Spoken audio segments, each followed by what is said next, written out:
Hello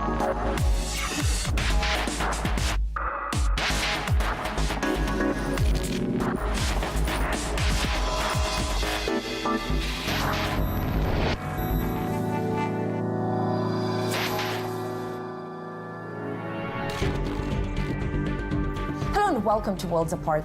Thinking about what's to come has preoccupied humans since the dawn of times. Most of the world's religions are based on the promise of a brighter future. It's also a recurring theme in cinema and in literature. But while we all like to fantasize about the years ahead, can it be turned into science? Well, to discuss that, I'm now joined by futurologist Ray Hammond. Mr. Hammond, thank you very much for your time. Hello. Now, it's an established fact in social science that most people have an optimism bias, that they generally believe that their future, especially when it concerns their personal circumstances, will be better than reality calls for it. And I think your vision of the future is also on a very positive side. So I wonder if you yourself suffer from, or perhaps pander to that optimism bias. I think my optimistic view of the future is based upon hard evidence. If we look at the curve of humanity's development in the last 200 years in the developed world, since the Industrial Revolution, the actual outcome for individuals has been one of greater health, greater wealth, and increased longevity. And of course, over that last 200 years, there have been terrible incidents. There's been 2 world wars. There's been some appalling atrocities. But despite these awful, difficult things, it's true to say that in almost every developed country, people are living longer, they have more, and they're healthier. Now, I don't know whether or not you think that's grounds for optimism. To me, it seems clear. Well, I certainly don't. I think I'm more of a pessimist in this regard, but I think the key word in your answer was industrial revolution, because I think your philosophy does have a strong technology bias, because many of the trends that you are analyzing are technological, and I wonder if you have fully accounted for the fragile and unpredictable human psyche and its pretty remarkable ability to make leaps not only forward but backward. It strikes me that we are largely the products of technology, at least in the last few thousand years. I study the future because today there is a future to be studied. But until the last few hundred years, there was no point in studying the future. If you were a farmer's daughter, your life was much like your mother. And if you were a farmer's son, your life would be much like your father. But it's only since the Industrial Revolution that each life has had the potential to be vastly different from each preceding generation. And in examining technology, I pay attention to its role in altering everything around us. Absolutely, but I think that works both ways, and I come to it as a former war reporter who spent a lot of time in Libya, in Syria, and I saw a lot of people making a transition from relatively contented, shopkeeper or baker to somebody who cuts throats fairly easily. And those are not just rare psychopaths. I think this is something that is becoming a mass phenomenon in many parts of the world, especially in parts of the world with fairly high birth rates. So don't you think that this is at least a reason of concern, or at least a reason to challenge your very optimistic vision of the future? Well, you're quite right. I mean, what you're talking about is happening now, today, in Syria. So what's going on is we easily revert to the pre-industrial human.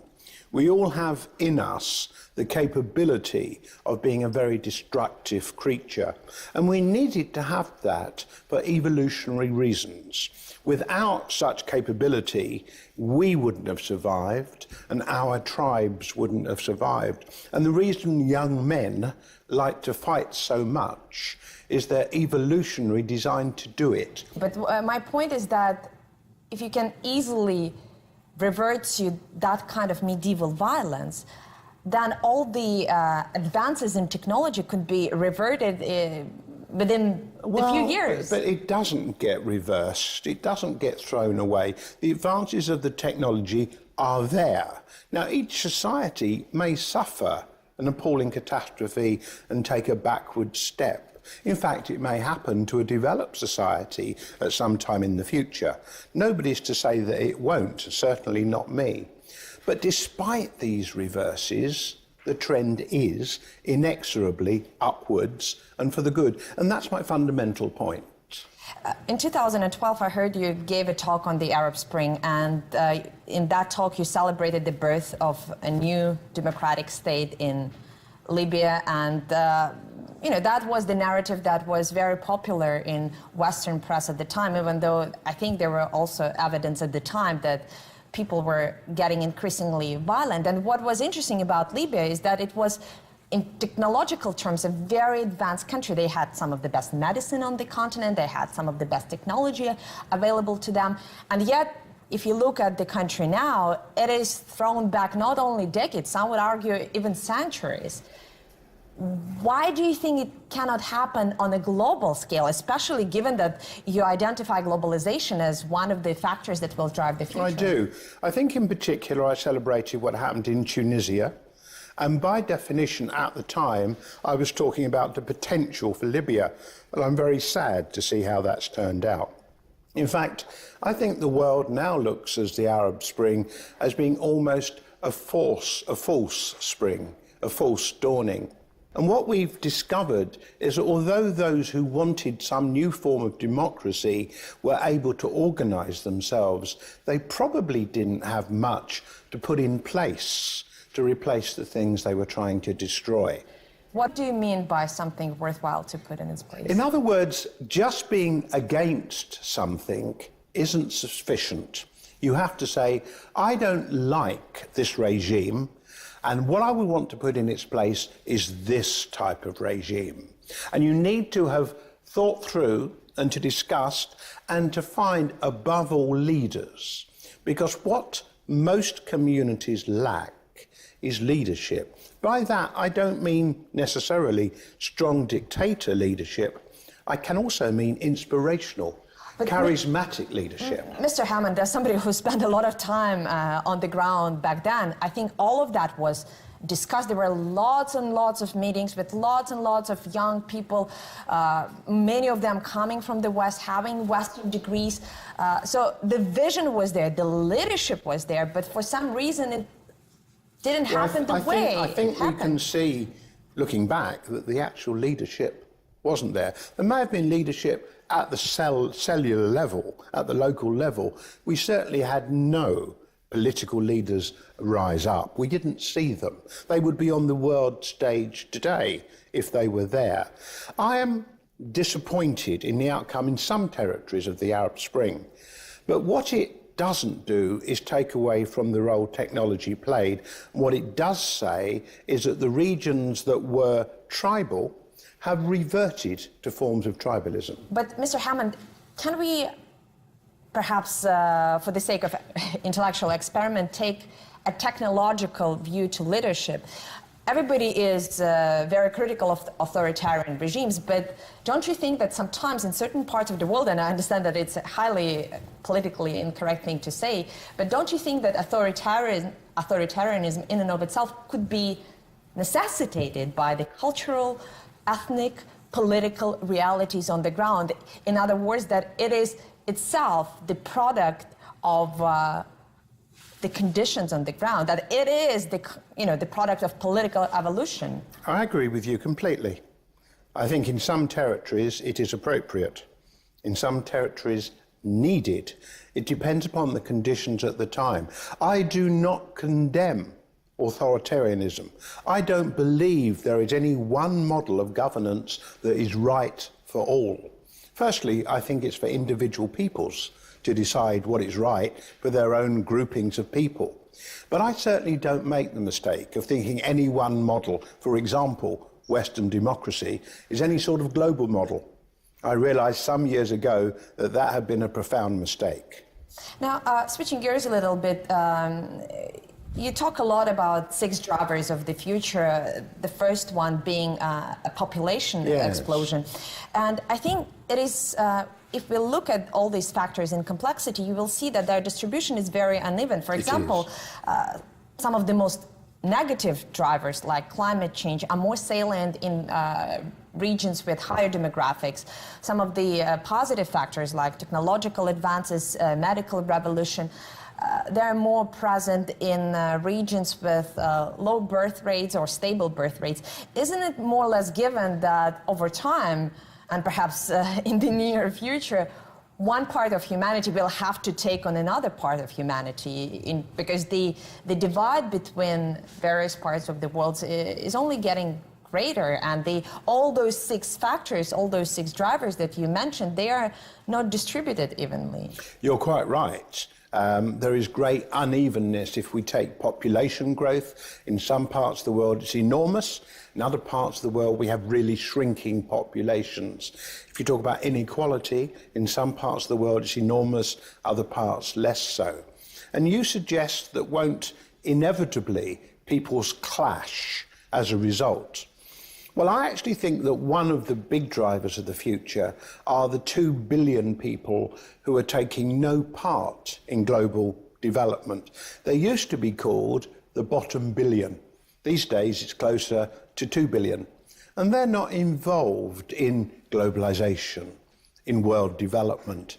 And the biggest risk of all in the longer term, is that these dispossessed people, the bottom 2 billion, will come and get us. Well, I think that this is not a risk. This is already reality, and this is happening, I think, in Europe with the migration crisis, which I think started long before the Arab Spring, but I would argue was accentuated by what happened, particularly in Libya. And what's interesting about it is that those people, despite the fact that they are often destitute, they are relying on modern technology like GPS and social media to navigate themselves. So it looks like technology in which you invest so much faith as a positive driver could also enable the very risks that you are so concerned about. Well, if I may correct you, I don't suggest technology is a positive driver. I suggest there are many positive uses of it. Technology itself is neutral. But I think that what we're seeing in terms of world migration is both deeply distressing, because it is, but also has in it the seeds for huge optimism. Because most of those, not all of the people on the move, most of those people are keen to build a better life for themselves. But Mr. Hammond, these people are coming in great numbers into different culture, which is perfectly normal, but the ability of receiving societies to integrate them is immediately decreased. So it is not that these people will come and be willing to become part of the new societies. The fact that they're already coming with a very large community will keep them within the mental framework of that community. Well, I'm afraid that's always been the case. I mean, if I look at my own country in the UK, in the 17th and 18th century, there were groups of people from Belgium called the Huguenots. There were groups of people from other countries who all had their own ghettos, who all had their own areas, their own culture, which typically immigrants will maintain for a generation or two. And which is typically also associated with higher rates of unemployment and lower contribution to society. Of course, there are difficulties with this. It isn't easy. But our world is made of migration. That's how, when we came out of Africa, perhaps 500,000 years ago, that is precisely how Russia, how the UK, how Northern Europe, how Eurasia became peopled through migration. The problems you raise are real. Oversubscribed immigration that happens too rapidly causes all sorts of problems, both for the immigrants and for the host communities, which means that we have to manage the process better. Well, Mr. Hammond, we have to take a very short break now, but when we come back, one of the features of the new era is the greater availability of both knowledge and technology. Where will it lead us? That's coming up in a moment on Worlds Apart. Stay tuned.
Welcome back to Worlds Apart, where we are discussing the future with futurologist Ray Hammond.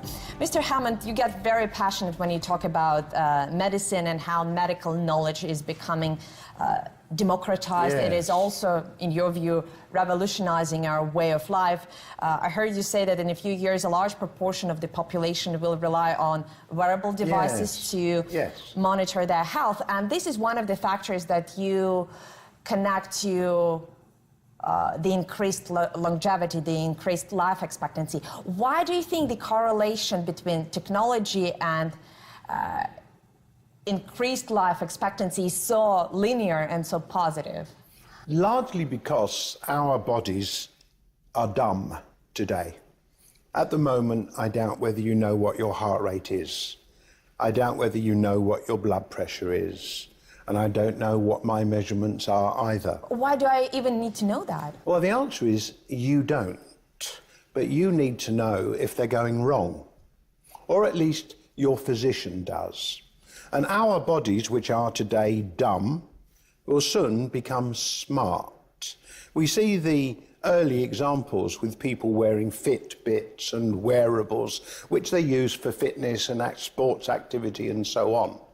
And I'm not suggesting for a moment that we're going to walk about worrying about our blood pressure or our heart rate. We're not. But what is going to happen is that we're going to become used to these measurements being taken through our clothing, through our jewellery. And this data that comes out of our bodies will actually give our physicians and indeed pharmaceutical companies information they have never had before. Well, let me take an issue with that exact assertion about our bodies being dumb. I used to be a fairly obese person, and having lost so much weight, I think that our bodies are very smart. And I think the United States is the counter-argument to what you just said, because it's a country where a lot of people are using those wearable devices, but it's also a country with very high rates of obesity, diabetes, and all the other ailments associated with the lifestyle. So don't you think that, in a sense, technology may be fooling us to what we have to do ourselves through the agency of our willpower, rather than any devices that we can rely on? Well, you're right. To be fit is up to us individually. And it's interesting that you should note the scale of obesity in the United States, especially when it's the most largest number of wearables in the population. But unless an obese person is specifically trying to get fit, I think you'll find most of the wearables are being worn by people who are reasonably fit already. It takes time for these movements to have an effect. And I'm not anticipating that in the next 5 or 10 years, all of the grossly overweight people will suddenly become insanely excited about wearing a watch which tells them their blood pressure. They won't. But in the longer term, which is what futurists or futurologists think about, we can be sure that having this information from our bodies is the first step to actually developing what I call personalized medicine. Medicine which is tailored for us individually. Absolutely, but I think what many doctors would also say is that your longevity and your life expectancy depends, at least to the same extent, on your ability to go for a jog in the morning than whether or not you can buy any wearable device. So again, I think there is at least a potential risk of people confusing the uses of technology that you mentioned. It could be used in all sorts of ways, and their own agency of exertion. Well, I think what is interesting is that technology is no replacement for a healthy lifestyle. You can't imagine, for example, well, if I wear this, I don't have to worry about eating too much or not exercising. That isn't the case.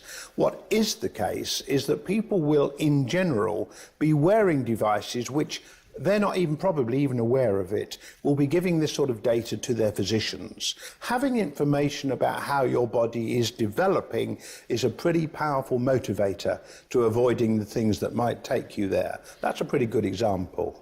Mr. Hammond, I specifically, deliberately structured this conversation around the tension between technology and humanity or psychology, and I think that tension lies in the fact that you can accumulate knowledge, you can accumulate technology, but you cannot accumulate willpower, you cannot accumulate emotional experience. You can try to instill them in your children, but that's as much as you can do, and I think perhaps this is something that will always hold humanity back. Regardless of all the technological advances, we always will be emotionally, and in terms of the willpower, where our predecessors, centuries if not thousands of years ago. Yeah, you mean the trouble with being human is that we're human. Yeah, we always will be humans, and there will always be a risk of humanity degenerating either into ISIL, on the moral level, or into something that we saw in this cartoon called WALL-E, when all the people were fat and transported by the means of technology around. Well, these dystopian views of the future that you... Why dystopian? Dystopian means the opposite of utopian, but these dystopian views are actually popular with people. They love to watch movies. Are they realistic? Are they probable? Well, probably not, because history teaches us that whilst we look at a small percentage of people who almost wallow in these extremes, 95% of the population want the positive things in life. Most people are good people. Well, I don't dispute that, but I think I would take an issue with describing, for example, ISIL as something that is extremely rare. And in fact, I've heard a number of psychologists say that ISIL is actually changing long-held assumptions about the human nature, because it has long been believed that empathy is an evolutionary mechanism that prevents humanity from excessive violence. I'm afraid that ISIL or ISIS or Daesh or whatever you want to call them are not the first people to teach us something like that. We've seen it previously during the World Wars. We've seen it in all sorts of groups. But it always comes down to a tiny faction. But of course... But they're not tiny. They control very large... Forgive me, they are tiny. It is with a disproportionate effect, because their violence is so gross, so inhumane, that it has this huge effect on our thinking. In fact, they are minuscule. Mr. Hammond, you have to check the figures. If you actually look at who is trying to make the travel from many of the European countries to Syria and Iraq now, it's not just, for example, young people. There are lots of families, lots of elderly people who are traveling there. So it's not an issue of a couple of psychopaths. It's an issue of mentality. If it were a million or two, and it's not, that is tiny. That is my point.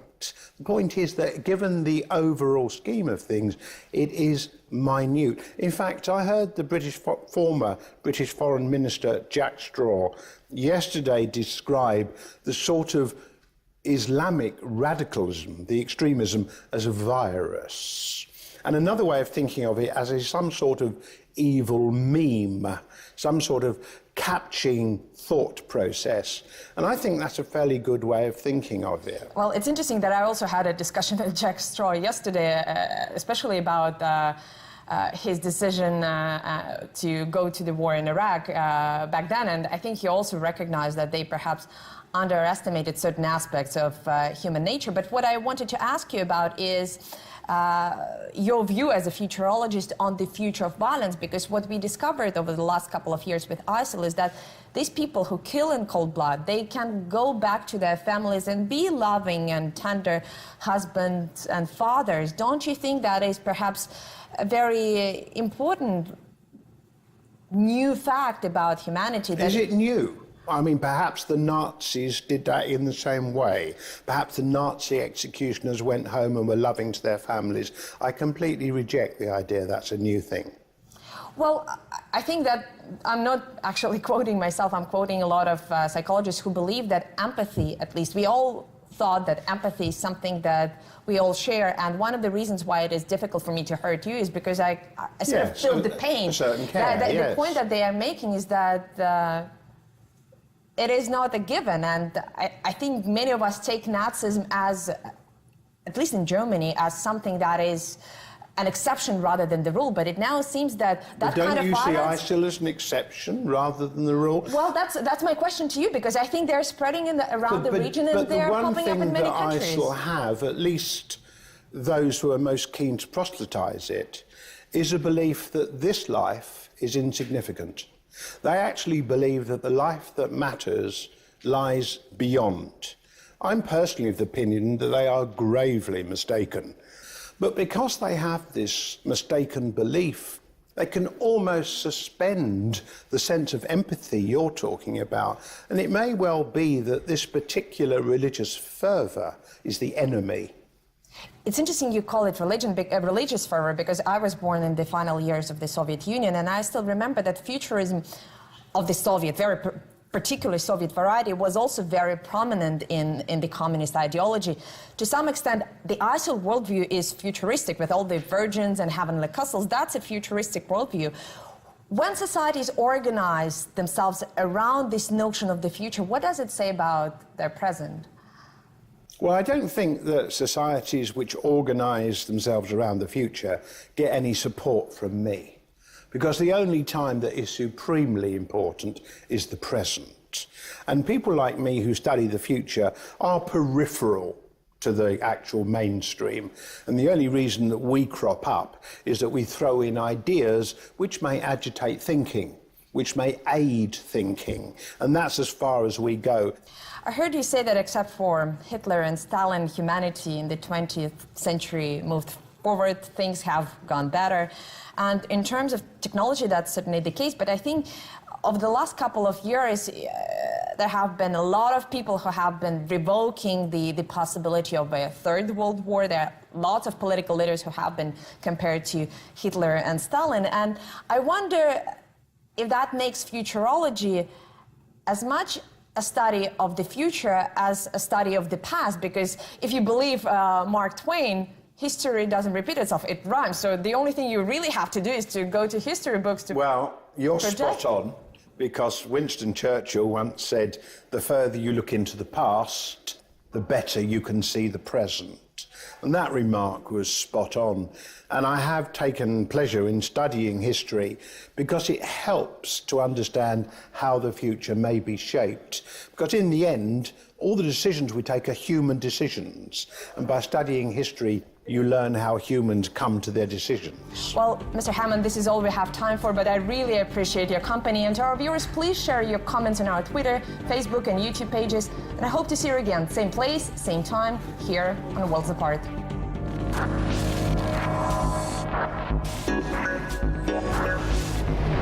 Thank you.